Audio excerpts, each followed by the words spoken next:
Hello, friends. This is Sheba. Today, I want to talk about Jehovah Nissi. God is my banner.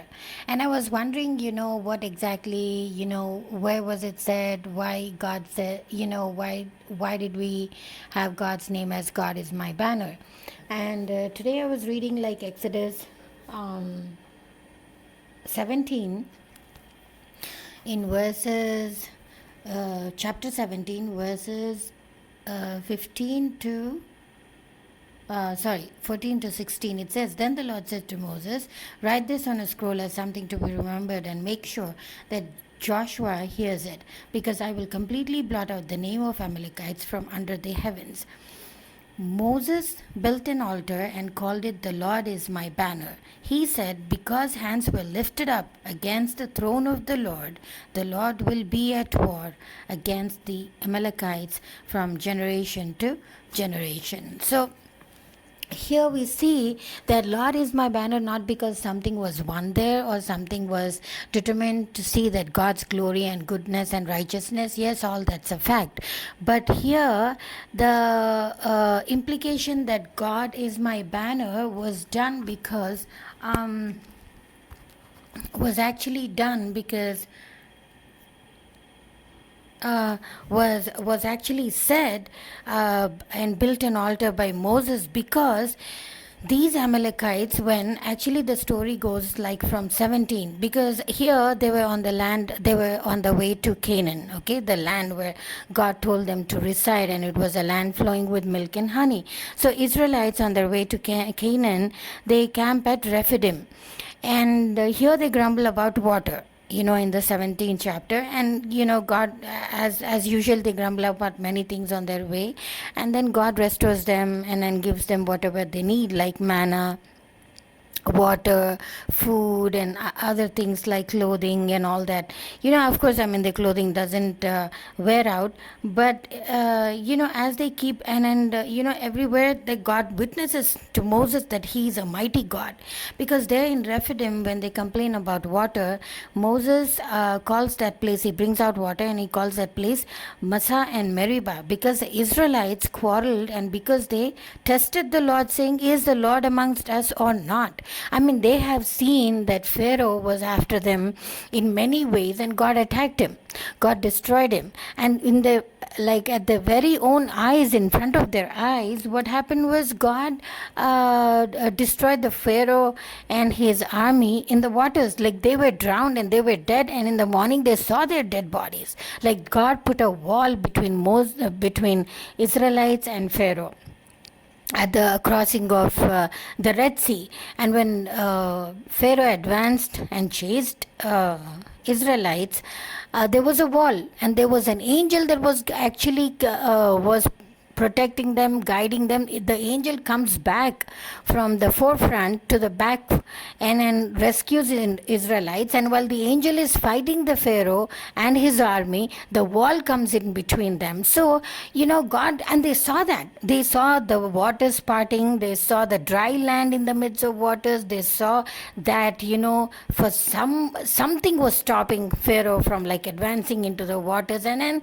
again they saw that Pharaoh and all his dead people were dead without even these Israelites raising a finger at them, or even a sword, or even a gun, or even their manpower, or nothing. So they saw all that. But time and again Israelites have complained, and in many times we also see that in our Christian community, knowing who God is, we lose our faith and we complain about God. We say, why is God not doing this, or why is he delaying, or why is this not happening now in our time? But it's not the case with God, because it says in the Bible, God's time is never our time, or our time is never God's time. So the thing is, when we submit to God, we have to submit in total submission, because, and that's also hard. I'm not just preaching here to, like, of course, preaching here to encourage you and encourage myself, but at the same time, it's kind of hard, because when we go through things and hardships, it's we question on a lot of like God's character,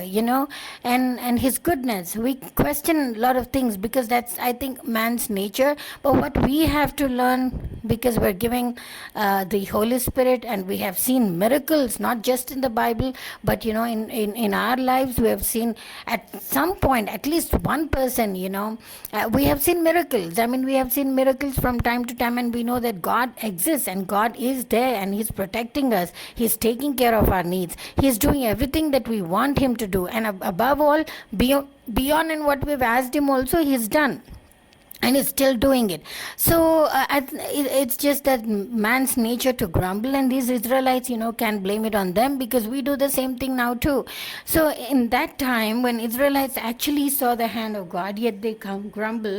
And in Exodus 17, he calls that place, Moses calls that place Massah and Meribah, because he says that Israelites quarrel. Now the same chapter, what happens is when they grumble, I have found that when we grumble or when we say anything against God, God actually, feels bad.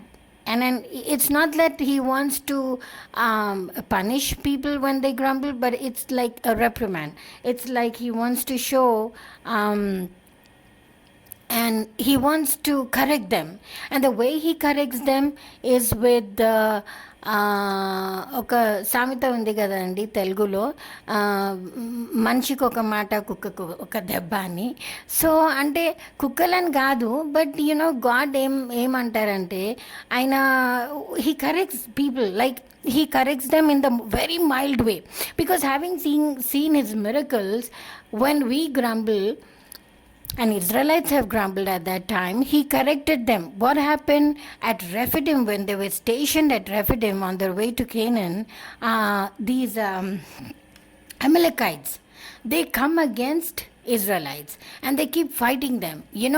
That's actually, Rephidim is a no man's land, because it doesn't belong to Israelites, it doesn't belong to Amalekites, and also Israelites were not there to actually take over the land. They were just passing that land. But what happened is they were stationed there. So Amalekites, they come and fight Israelites. At that time, Moses, in chapter 17, Exodus chapter 17 and 10, here we see that Moses was instructed by God to tell Joshua to go and fight Amalekites. So Joshua goes and fights Amalekites from morning until dawn, and then sunset. And then here, the way they get victory is when Moses raises his hands to the heavens, the Israelites, Joshua's team, army, they win. But as soon as Moses gets tired and his hands are lowered, Israelites, they begin to, Joshua and his army begins to lose the battle. So what happens is, when this happened again, Moses has Aaron and what's her name, and Hur, holding on one side of his arms up so that they don't come down, because it's very tiring to keep even our arms up, in a praising position for more than 2 hours or more than 1 hour, however we feel, but they get tired, So they go and give the support, and then as long as Moses' hands are lifted up to the heaven, they don't lose the battle. Finally, and then they also, even Hur and Aaron, holding Moses' hands, get tired. So what happens is they go and put stone under his hands so that they don't get tired. Moses' hands don't get tired, and they win the battle. When they win the battle, Moses immediately thanks the Lord, and he builds an altar, and he calls that place in Exodus 17:15 to 15 and 16, it says, Moses built an altar, called it, "The Lord is my banner," and he calls it, "The Lord is my banner." He said, because hands were lifted up against the throne of the Lord will be at war against the Amalekites from generation to generation. So what happens is, here, when Moses lifts up his hands to the heaven, we're saying that hands signify praising God, that hands signify submission to God, that hands signify, Lord, we are wrong and we are sorry for all the things that we said. So when he lifts up the hands to the throne, to the heavens, and God listens to that. and then when these hands also signify another thing, that these Amalekites, without any reason, they have attacked Israelites. Okay, so that also signifies that we are asking God that the army of that the Amalekites, who are the enemies of Israelites, have gone against Israel for no reason. So what happens is, here Moses actually requests God to tell God that Lord, they have come against your throne.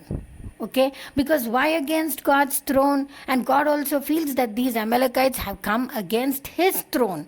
Why? Because see, if it was a war, a normal war, because both of them, one had to take, one had to possess, one had to give, one had to lose. So if that was a war like how David fought, and of course some wars were not very unjust, but God gave him victory. So here also, when Amalekites were advancing against Israelites and they fought them, there are two things that signify the war here.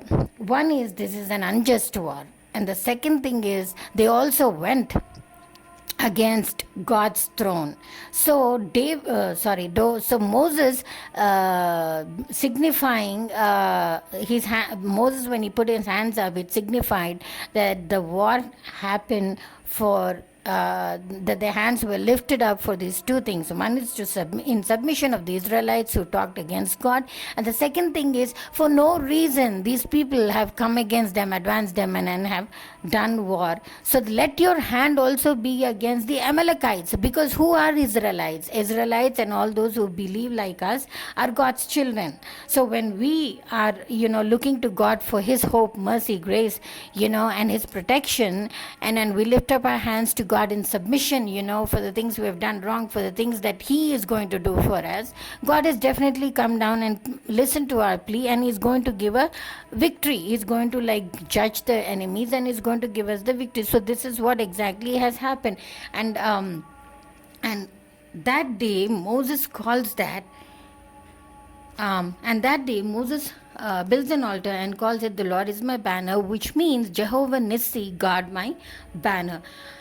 So and another thing, that God just give them victory after that, separating, okay, fine, the war is over, and there goes Amalekites defeated and the Israelites are safe and all that. Not just that, but God also keeps an account of the enemies, keeps an account of Amalekites here, saying that because they were at war, and they will be punished the war will be against Amalekites from generation to generation. So the throne of the Lord will be at war. It's not just the people who will be at war. The Lord himself will be at war against Amalekites who have gone for no reason against Israelites to fight. And so the Lord will fight against these Amalekites from generation to generation. So what does this signify? It signifies that there will be a curse on the Amalekites, that there will be no repercussion, because their actions, whatever actions people do on this earth, folks, whatever actions, there will be repercussions to it. So there's a saying which in English which says, what goes around comes around. So if there's something that you do well, all the religions of the world also, they say that if you do something well, something good will happen to you. But if you do something bad also can happen, will happen. So but we know from a very clear perspective of the living God that we serve, is that when God, his scale is different, his measurements are different, and his way of looking at the just and the unjust, the righteous and the unrighteous, the godly and the ungodly, the good and the bad, the wicked, all these things are very, very, very clear. It's crystal clear. Because why? There are many reasons to it, but I'll give you few reasons and this message, which is, one is because he created us. And if he created it, and doesn't he know doesn't he know what we are made of? He knows our inner being, it says. Like how King David said, you know my inner thoughts. Even if I go down to the sea, even if I go to the hills or anywhere in the world, in the universe, I can't hide from you, God, because you know my thoughts. So God knows our thoughts and He knows who we are. We don't have to justify with our lips. We don't have to justify with our hands. We don't have to justify with our works. He knows through and through. So that's why our hearts are so important. Like, we might do many charitable things. We might do like, many, say lots of messages, say lots of things. But if we're not living in the right standing before God, which is like doing a self check daily, having God to rectify us, because we're all sinful, but the sins committed willfully will never go unpunished. So that is what we need to see. And then, when God says, these are my people, they are my, touch not my anointed, we need to obey that. We need to fear those people. Actually, we need to be in submission before God and not say anything and not be. But again, when the wicked advances, they don't think what God can do until it comes on them, until the devastation, destruction, the havoc comes on them. So here the Amalekites went against Israelites, and then God cursed them from generation to generation, that He said He will be against them. I mean, when God is against anyone, can you win God? No, right? So that is the same thing. We cannot go against God. Anyone, be it black, white, thin, fat, pastor, layman, normal person, anyone. I mean, in front of the eyes of God, people are all one and the same. So regardless of their positions and the way they live, the places they live in, the houses they live in, all these things are just like nothing. So even God says that our righteousness is like filthy rags. So we don't have to show off before God. Why? Because He knows what we are. And then that's how King David said that in the word. So we have to be very. So here Amalekites were cursed. For the Lord will be at war against the Amalekites from generation to generation. So it's the Lord who's going to fight the battle. The word of God here in Exodus 17 says the Lord is going to fight the battle for Amalekites and for all the people who are facing danger, who are like for no reason, they were said bad things, they were gossiped very wrongly, they were ill-treated very wrongly, and everything is just not right in the sight of God. We need to rectify that. We need to know that God is all powerful and He does what He has to do, because He is not just a God who came on this earth as Jesus to save the world, but He's also a God in heaven judging people from time to time and generations to generations. We have seen from like Genesis to Revelation. We have seen that, and we're going to see that in the future. So that is what I wanted to talk about these days, today. And the Amalekites, so when the Lord is my banner, that means God is also making a covenant with Moses, with Israelites, and all those who believe in Him, that, He's going to be our banner. He's going to fight our battles. He's going to know what we are going. He does know what we are going through, and He also knows what is going to happen ahead of us. So He knows. He's a seeing God. The God who sees, the God who hears. And so we don't have to fear, just trust and obey, rely on Him, be in obedience with Him, walk with Him, totally have a hope in the Lord, because He is a just God and He's a very, very, very loving God. So just wanted to talk to you today, and I hope you are blessed. May the Lord bless this word. Thank you.